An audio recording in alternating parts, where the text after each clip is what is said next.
Our next speaker, Brianna Fitz, is a senior in the College of Arts and Sciences who is finishing up her Bachelor of Science degree in psychology. She has completed the pre-med concentration and a minor in sociology while at BC. Brianna loves science, especially when it comes to helping people, and plans to go to medical school as well as pursue a master's in public health degree so she can use her skills in as many ways as possible. Tonight, her talk will focus on whether multitasking is actually physically possible, and if it is possible, how multitasking affects performance on memory tests such as exams. The results of the study she will be discussing will provide a valuable insight into the workings of multitasking, when it is possible, how it can hurt you, and whether intelligence actually plays a role. Please join me in welcoming Brianna Fitz.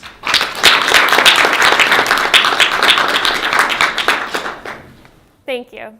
So my presentation is about multitasking, and this is what I did my senior thesis on. I've been working on this project for 2 years now, and I'm really excited to share these results with you because I think they're really important for people to understand in everyday life. So I'm going to start off my talk by going over some basics on memory. And first, I'd like to talk about the stages of memory. There's 3 recognized stages: encoding, storage, and retrieval. And encoding is when you're taking in the information. Then storage, as it sounds, is putting that memory in your memory banks. And then retrieval is when you bring that information back up into your conscious memory and conscious awareness. And there's 2 types of memory I'm going to be talking about in my study. There's item memory, which is something like a fact that you consciously remember, and then source memory, which are the context around those memories. So, for example, if you're taking an exam and there's a question on there, you will remember that item, so that's the answer, but you could also remember, oh, my professor talked about that in that lecture last month, or I read that, and those would be the source memories. Now, the source memory is often harder for people to remember than the item memory, and source memory is something that decreases severely with age. And lastly, there are 2 different kinds of retrieval. There's recognition and recall. So going back to that test example, if you're taking a multiple choice question test, that would be recognition. So you're looking at an item and out of the 4 choices realizing which one is correct and which ones are incorrect. And then recall would be an essay question in which you're asked to take all of the information yourself without any prompting. And the next thing that's important to understand is interference. So this is when 2 parts of your brain are competing to do a task. So they're interfering with each other and hampering your ability to work. So I was interested in multitasking then, which is a form of interference. And I decided to do it on a learning-related paradigm because that was most relevant to me as a college student. So next I'm going to talk about my study. I had 24 participants. 20 were female and 4 were male, and it just ended up that way. I had a couple of men who didn't show up to the study, so more women were involved, and they ranged between 17 and 22 years old. The first thing I had them do was take a multitasking survey. So I asked them about their average behaviors, how long they spent multitasking a day, and how they felt about it, how confident they were that multitasking was a good idea. Next, I did some intelligence testing. So I used a battery of standard neuropsychological tests that are all normalized, generalizable to the public. And then I had them do my task, which I'll explain in a little while. So my first hypothesis was that multitasking is possible because I feel like I can multitask. I like to watch TV and write my essays, and I like to think that I'm getting work done. But I thought it also probably affected your performance on memory tests. Next, I predicted that because the source memory is harder, people would do worse on the source memory tasks when they were multitasking. And also, I thought there was a positive correlation between intelligence and memory performance, meaning that those who scored well on the intelligence test I gave them would also score well on my task. So these are some of the results from the surveys. And I just find these really interesting to try and put things in perspective, what BC kids are doing about multitasking. So I asked them how many hours a day they spent multitasking, they thought. And the average was a little over 4 hours a day. the lowest being 1.5, and the highest being someone who I think is really, really productive because they spend probably most of their day doing multiple things at once. Next, I asked them what kind of things they did, and this was a free response question. So I was really surprised to see that almost 80% of people independently answered that they listen to music and do some form of schoolwork, whereas it's either math homework or writing essays. And then you can see these are some of the other common behaviors that were reported. Next, I was interested in their use of media, and I thought it was very fascinating that when people are using media, 50% of the time, they're also consuming some other form of media. So I looked specifically at television and computer time. And finally, I asked them about texting and driving. I think that's probably one of the most popular and salient aspects of multitasking because it's so dangerous. And I gave them a Likert scale, which is a scale, usually there's about 5 to 7 options, and they're all individually spaced with equal intervals. And so there's extremes on either end, and for me it was 1 is never, and 7 is always. So 3 or 4 would mean about 50% of the time. I was relieved to see that most BC students don't text while driving, or at least they don't do it often. But this brings up a good point. All of this data is self-reported, which is the only way to gather this kind of data, but subjects are really prone to answer the question in the way they think you want them to answer the question.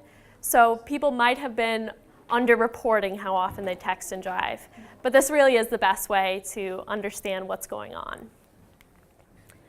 So next I'll talk about the task I had all these poor people go through.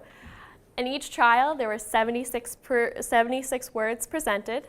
Half were written and half were spoken through headphones. And there were 2 conditions. So I had a baseline task, which was staggered. So there would be a word that was written, and then a word that was spoken, and then a word that was written, and so on and so forth. And then in the simultaneous task, which I think is where multitasking occurs, there was a word that was spoken and a different word that was written at the exact same time. And I asked them to try and memorize all 76 words, as well as if they heard them or read them. So I was kind enough to let them see all the words twice, and then there was a test, and they had 3 judgments to make. So first of all, was the word old or new, old meaning a word that was presented, and new meaning a novel word. So that is testing their item memory. And then if it was a word that was presented before, I tested their source memory by asking them if it was heard or if it was read. So now I thought this would be a fun time to give you guys a little taste of the task. So I'm going to put on the multitasking trial, and it's shortened, I promise. But I'd like all of you to try and memorize all the words. They're going to be spoken and written on the screen, and then we'll do a little test to see how well you guys do.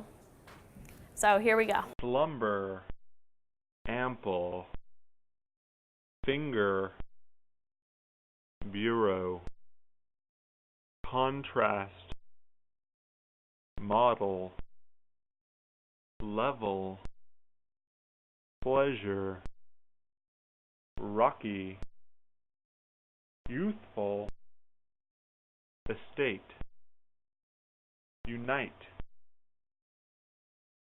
Okay, so that wasn't nearly as long as what I made people actually do.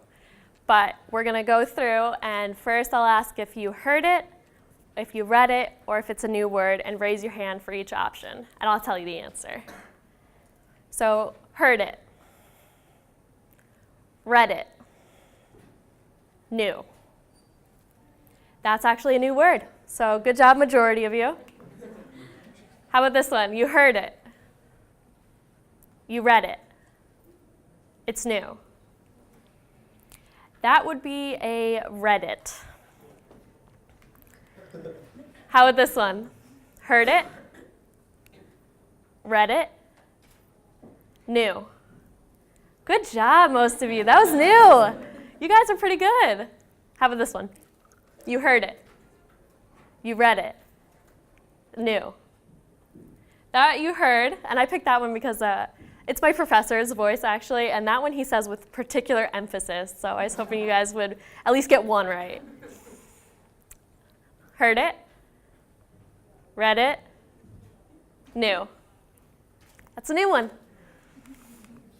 This one, heard it, read it, knew. You guys are good. That you read. Couple more. Heard it, read it, knew. That one you heard. And here is the last one. So you heard it, read it, knew. That one you've heard.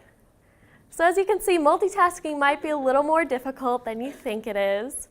And here I'm going to look over some of the results. So here are the differences in their item memory when they were multitasking and not multitasking. So the blue is multitasking and the gray is not. And as you can see, there were some very sharp individual differences, but overall it was found to be statistically significant that people did better on item memory when they were not multitasking than when they were. So if you're studying for that test and you need to actually remember information, multitasking is not for you. If you just want to remember something about the information, then go for it. And as you can see, I collapsed. This is the individual data on the top here, and this is the data when it was collapsed. So it doesn't look as if there's a huge difference, but that's actually statistically significant, and I won't bore you with those details of how I know that. Okay, so I looked at source memory as well, which is what I thought there would be a real difference in, and actually it's not statistically different. A couple people had some trouble. This person right here, number 19, really had a hard time when they were multitasking, but number 15 did a lot better. So there are individual differences in how you do with multitasking. And this was not statistically significant though, and that was really surprising to me because I thought source memory would be where you'd take a dive. Okay, so I looked at the item and source memory, and as you can see, the source is not significant again. For most people it follows pretty closely, but the item memory actually is. So when you were multitasking, you didn't do as well in item memory. And here are the collapsed data across participants. So now this is what I really wanted to look at, was the intelligence. And this isn't often done in science, and it hasn't been done for multitasking. So I scored the participants on their intelligence score, and of course, BC kids did really, really well. So I'm sure these results would be way more skewed if I took a sampling of the general population, because everyone at BC was like pretty high up there. But I did find a statistically significant correlation. As you can see this line here, it is a positive slope, and it's estimated that about 45% of the differences in multitasking ability, and I use the item memory, is due to intelligence. So those who are more intelligent, or at least scored better on that day, do better with the multitasking. And this is one of my favorite things. I asked them how they felt about multitasking before and after the task. And as you can see with the blue, everyone liked it a whole lot more before my task. Everyone took a dive. So I think after they were pretty disheartened, didn't think they did so well. And it's actually not related to how they actually performed, but everyone felt worse about it. So here are my conclusions. I did find that multitasking is possible because even when they were multitasking, everyone on both item and source memory did much better than chance. So they were taking in at least some of both types of information. And also, item memory did a lot better than, or you had a bigger deficit in item memory than source memory, which was the opposite of what I thought would happen. So that's a really interesting finding. Science doesn't do what you want it to do always, but it's always interesting to look. And also, the ability to multitask is really variable. And some people do better with item versus source, or multitasking versus non-multitasking. It's really an individual thing. And this individual differences, at least 45% of it is due to intelligence. But this is a correlational study, and as we say in the psych department all the time, correlation does not imply causation. So of course there could be a million other factors at play here, including people who just do multitask more, although I didn't find a significant correlation between what they reported on the survey and how they did on the scores. And I love this research so much. I have so many ideas to explore it further, including school GPA or other school performance in multitasking. You know, perhaps multitasking means you get more done, or multitasking could mean that you do everything half-assed and don't get anything done.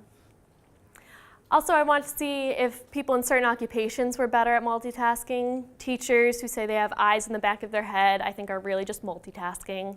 So are they good at it? Does that mean they'd score better on my task? Or maybe scientists don't do as well because they focus on maybe one thing at a time. And I also wanted to look at maybe a more complicated experimental task. And now that you guys have seen part of it, you might think like it can't get more complicated. But my original design 2 years ago was to use sentences and to make them listen to sentences while reading other sentences. So it could get worse. I'm glad my professor talked me down from that. I think people would have been crying. So I also wanted to look at maybe different processes. I used 2 tasks that use the same part of the brain, the mental ear and the physiological ear. But maybe if I made them like walk in circles while listening to words, they would do better because it's 2 different systems. I could do a whole lot of things. Don't sign up for my studies. Like, obviously I get a little nutty. But thank you so much for listening. I really appreciate it. I hope that you learned something about multitasking.